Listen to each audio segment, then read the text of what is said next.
Pionirskoj dolini u Sarajevu.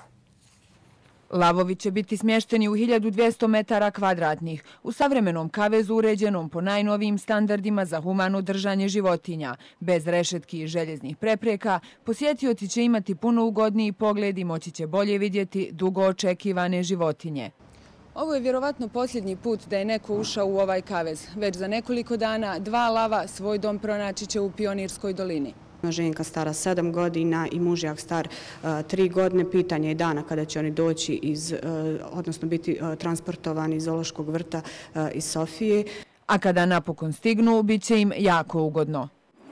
Došli da te vidimo dole. Ne boj se ti.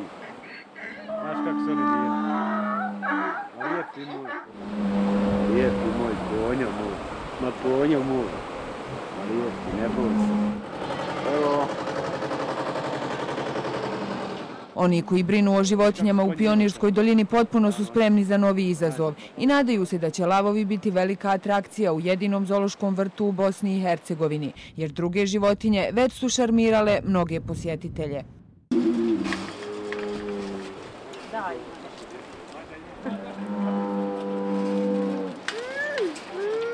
Koga interesuju majmuni, boa duga nekoliko metara je vrlo interesantna djeci. Mrki medvjed otprilike nekako je osnovna tačka u Pionirskoj dolini, mjesto gdje svako dijete koje dođe u Pionirsku, pa čak i odrasli, odnosno njihovi roditelji, posjeti i taj dio zoološkog vrta. Pored lavova, uskoro će stići i kenguri i pridružiti se velikoj životinjskoj porodici u Pionirskoj dolini.